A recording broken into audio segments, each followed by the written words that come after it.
Bom dia, mais uma manhã com Deus, priorizando a palavra de Deus. E nesta manhã do dia 9 de abril, nós vamos meditar de 2 Reis, do capítulo 7 ao capítulo 10. E que a paz do Senhor enche o teu coração nesta manhã. Ontem nós vimos, Samaria está sitiada. A situação é difícil, uma calamidade. Falta água, comida, um desespero total. Ontem vimos como o rei estava desesperado, rasgou as suas próprias vestes diante da situação que o povo estava vivendo. E aí Eliseu respondeu: ouçam esta mensagem do Senhor. Assim diz o Senhor: amanhã a esta hora, na porta de Samaria, 6 litros de farinha custarão apenas 12 gramas. 12 gramas de prata. E 12 litros de cevada também custarão apenas 12 gramas de prata.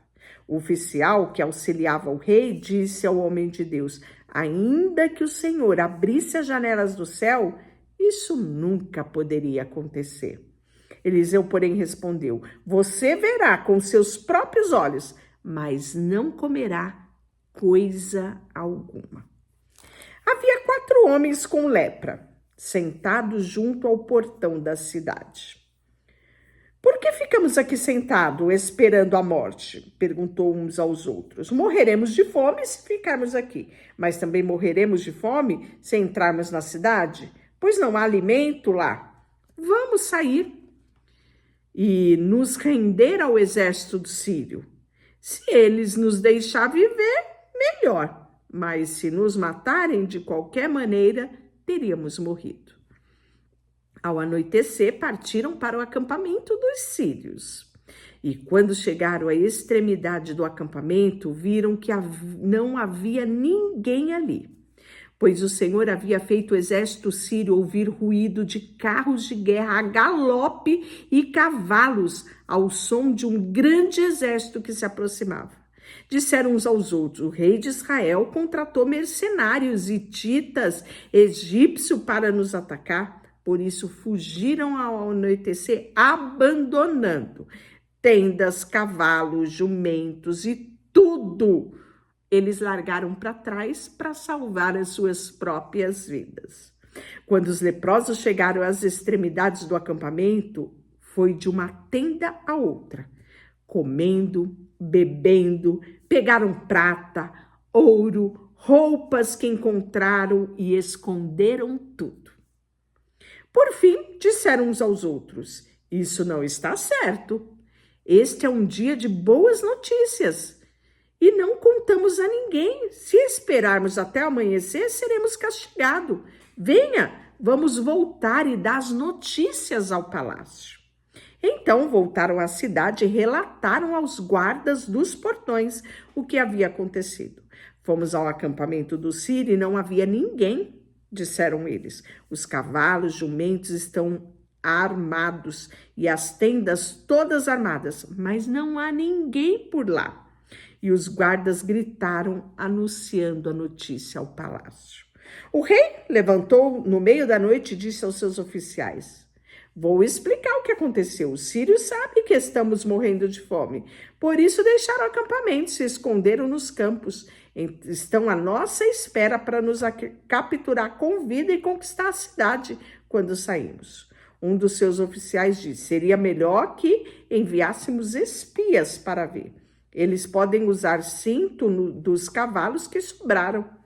Se acontecer alguma coisa com eles, não será pior. Se ficarem aqui, morreremos com o restante de nós. Assim, prepararam os carros de guerra com cavalos e o rei enviou espiões para ver o que havia acontecido ao acampamento dos sírios. Foram até o Jordão seguindo o rastro de roupas e equipamentos de sírios que havia sido abandonado em meio à fuga desesperada. Os espiões voltaram, contaram tudo ao rei. Então o povo correu, saqueou o acampamento do sírio e, de fato, naquele dia, 6 litros de farinha tinha sido vendido por apenas 12 gramas de prata. E 12 litros de cevada também foram vendidos a apenas 12 gramas de prata, como o Senhor havia dito por intermédio do profeta. E o rei colocou o oficial que o auxiliava para controlar o movimento à porta da cidade, mas ele foi derrubado, pisoteado e morto quando a multidão correu para fora. Tudo aconteceu, portanto, conforme o homem de Deus havia dito.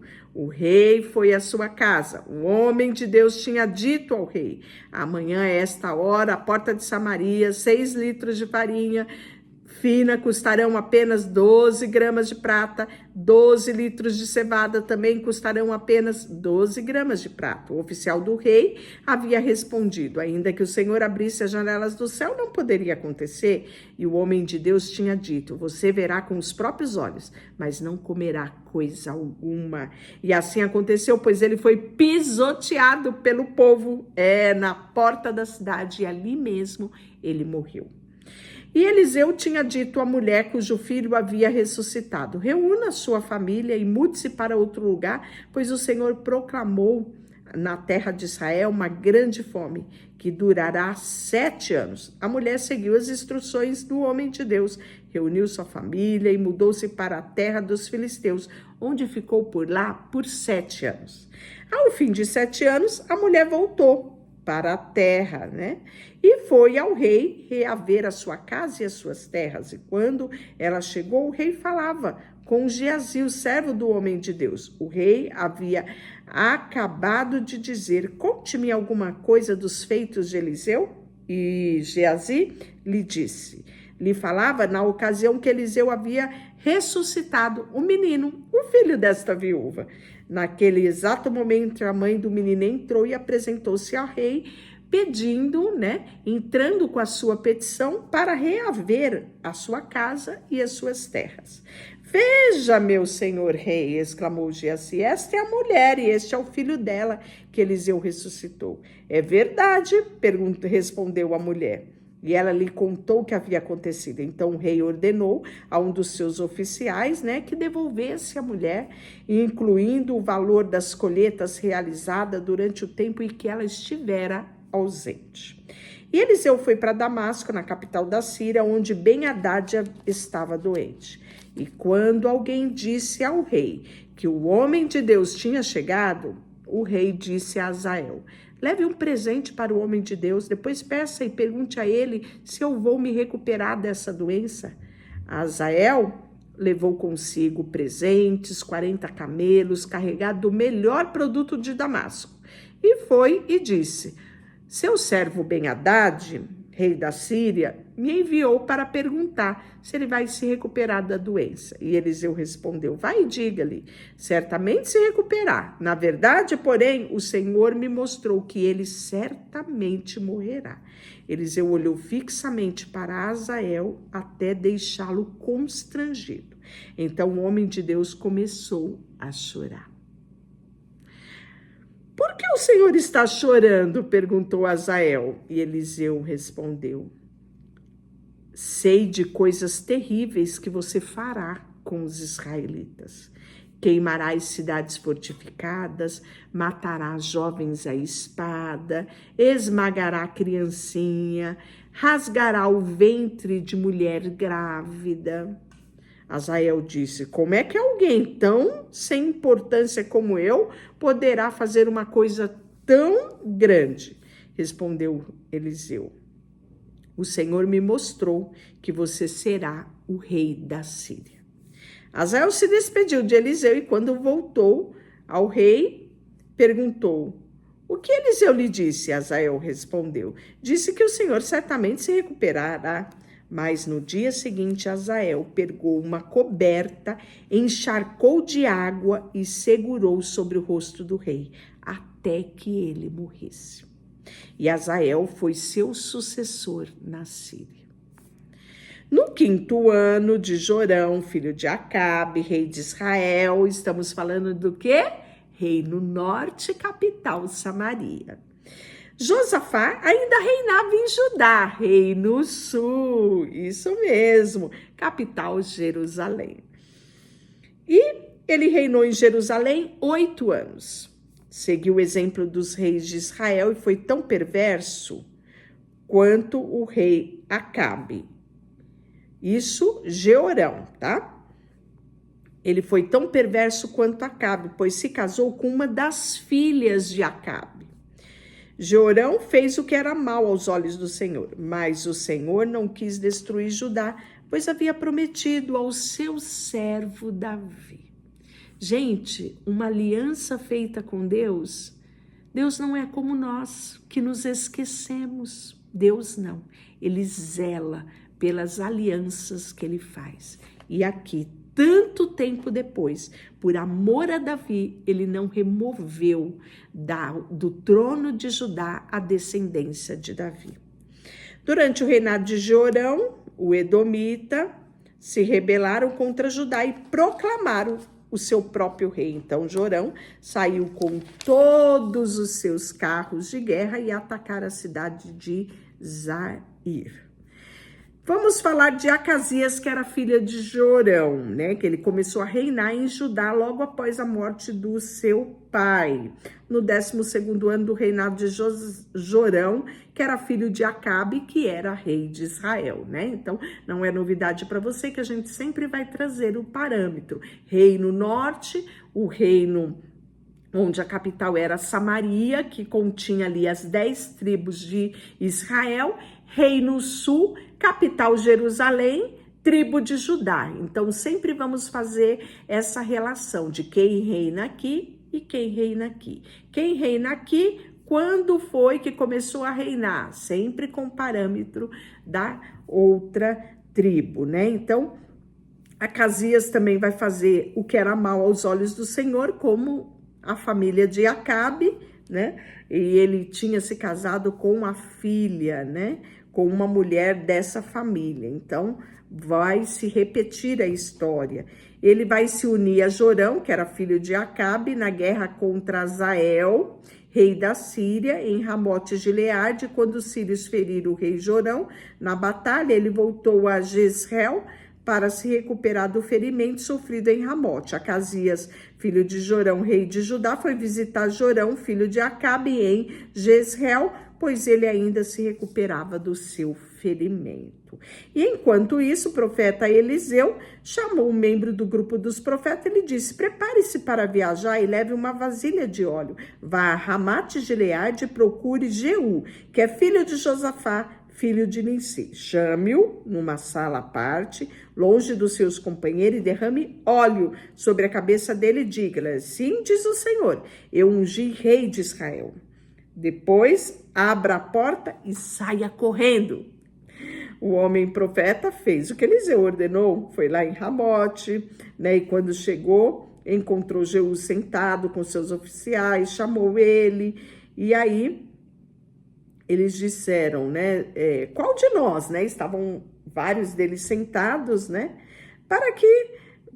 Para o senhor comandante, respondeu ele. E Jeú se levantou e entrou na casa. O jovem profeta derramou óleo sobre a sua cabeça, cabeça de Jeú, e disse: assim diz o Senhor, Deus de Israel, eu ungi rei de Israel, o povo do Senhor. Destrua a família de Acabe, seu senhor.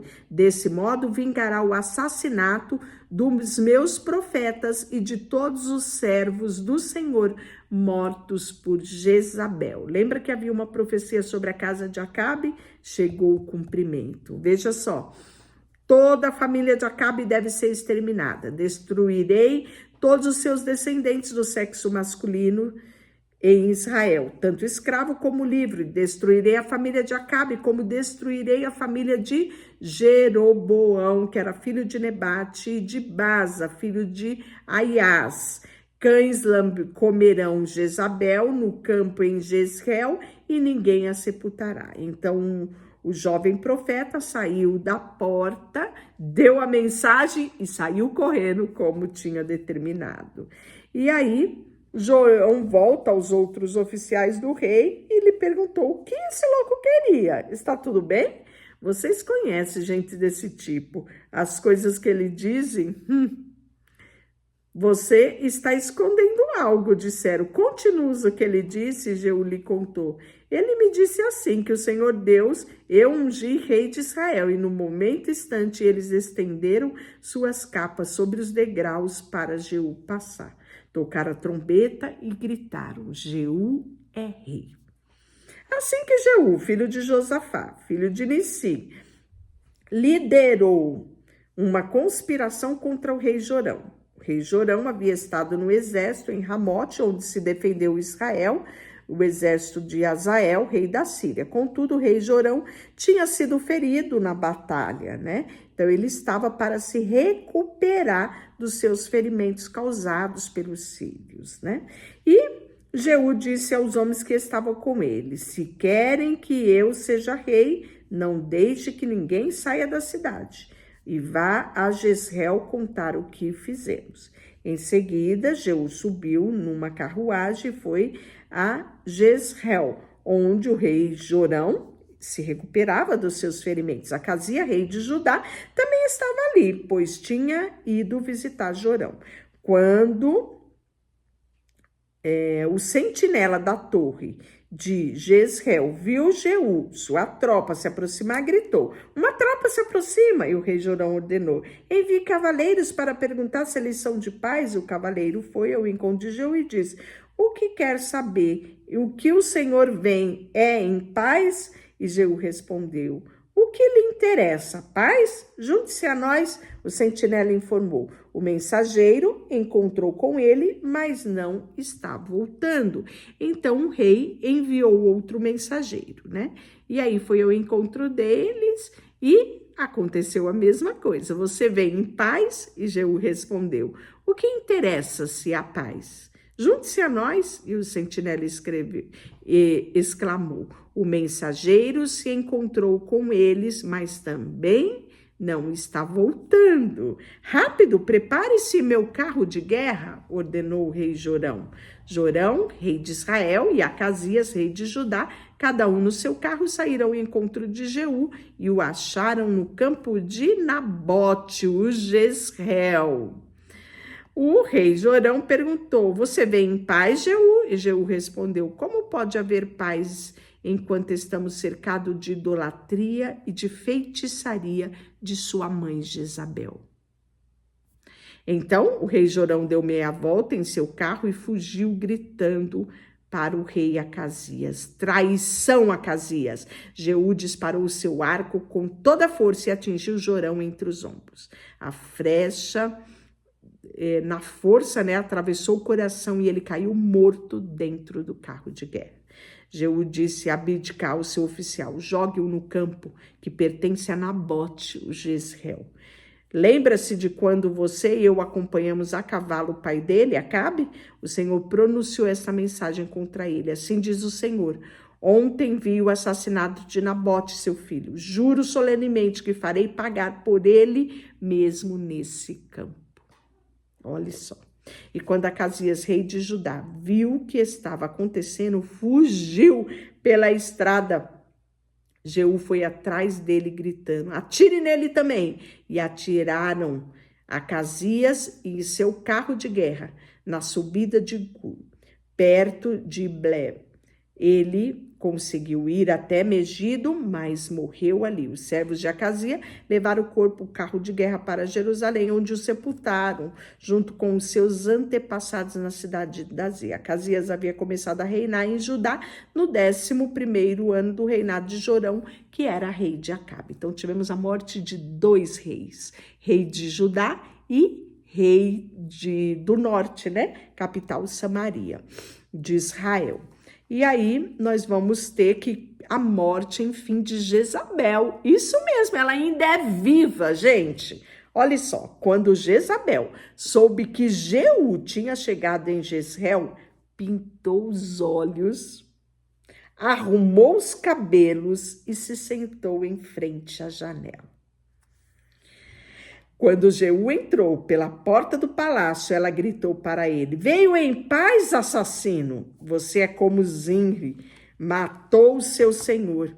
Jeú olhou para cima, viu Jezabel na janela e gritou, quem está do meu lado? 2 ou 3 eunucos olharam para ele. Jogue-na para baixo, ordenou Jeú. Eles a jogaram pela janela e o sangue espirrou na parede e nos cavalos. E Jeú atropelou o corpo com as patas do seu cavalo. Em seguida, Jeú entrou no palácio, comeu, bebeu e depois disse: alguém vai sepultar aquela maldita mulher, pois era filha de rei. Mas quando foram sepultá-la, só encontraram o crânio, os pés e as mãos. Lembra da profecia? Quando voltaram, contaram a Jeú, e ele disse: isso cumpre a mensagem do Senhor anunciada por meio do seu servo Elias de Tisbe.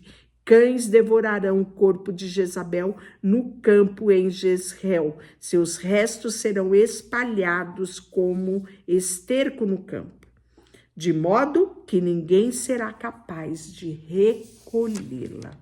Gente, quanta notícia, não é? Pois bem, e aí Acabe tinha 70 filhos que moravam na cidade de Samaria, e Jeú escreveu uma carta às autoridades e os oficiais da cidade, aos guardiães dos filhos do rei Acabe, e dizia: os filhos do rei estão sob meus cuidados, e vocês têm carro de guerra, cavalo e uma cidade fortificada e armas. Assim que receber esta carta, escolham para ser rei melhor e mais capaz dos filhos dos seus senhores. Prepare para lutar pela dinastia de Acabe. Eles ficaram apavorados e disseram: 2 reis não foram capazes de enfrentar esse homem? O que nós podemos fazer? Então, os administradores do palácio e da cidade, juntamente com as autoridades e os guardiães dos filhos do rei, enviaram a mensagem: nós somos seus servos e faremos o que o Senhor ordenar.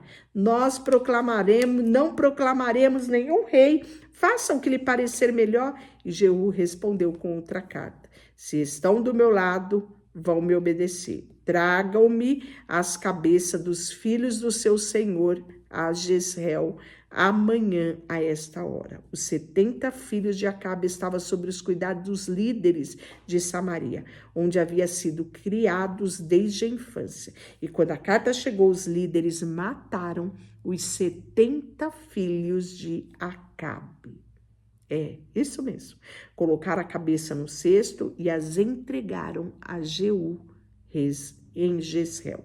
Um mensageiro foi a Jeú e disse: eu trouxe as cabeças dos filhos do rei. Então Jeú ordenou: faça com ela 2 montões junto ao portão da cidade e deixe que fiquem até amanhã cedo. E na manhã seguinte ele saiu e se dirigiu à multidão que havia reunido. Vocês não têm culpa, disse ele.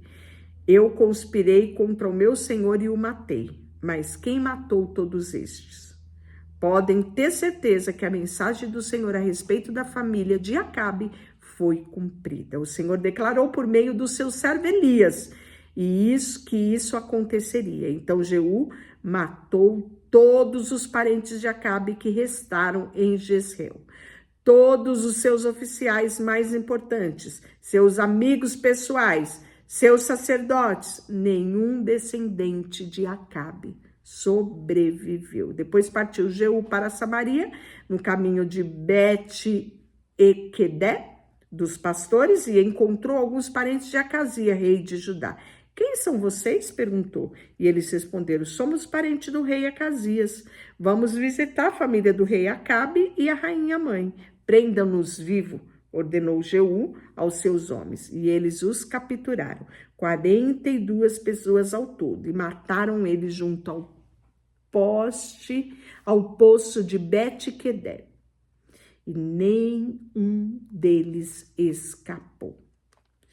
Jeú reuniu todo o povo da cidade e lhe disse: a adoração de Acabe a Baal não foi nada comparado ao modo que eu o adorarei. Portanto, convoque todos os profetas e adoradores de Baal e reúna todos os seus sacerdotes. Todos devem vir, pois vou oferecer um grande sacrifício a Baal. Quem não comparecer será morto. O plano astuto de Jeú, porém, era destruir todos os adoradores de Baal. Então, Jeú ordenou: prepare-se uma reunião solene para prestarmos culto a Baal. E a convocação foi feita, e ele enviou mensageiro a todo Israel. Todos os adoradores de Baal vieram, e ninguém faltou. Encheram-se o templo de Baal, de uma extremidade à outra, e Jeú instruiu o responsável pela sala da vestimenta. Todos os adoradores de Baal devem usar esta roupa.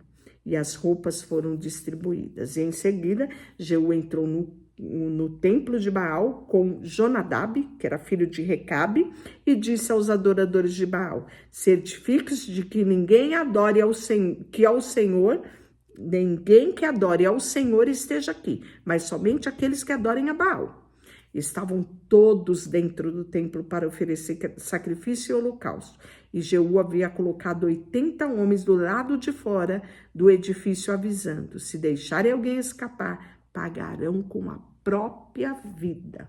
Assim Jeú terminou de oferecer o holocausto, deu ordem aos seus guardas e oficiais: entrem e matem a todos, não deixe ninguém escapar. Desse modo, Jeú destruiu todos os vestígios de culto a Baal em Israel. Contudo, não destruiu o bezerro de ouro em Betel e Dan, com os quais Jeroboão, filho de Nebate, havia levado Israel a pecar. Ainda assim, o Senhor disse a Jeú: você fez bem em seguir a minha instrução e destruir a família de Acabe. Por isso, seus descendentes serão reis em Israel, até a 4ª geração.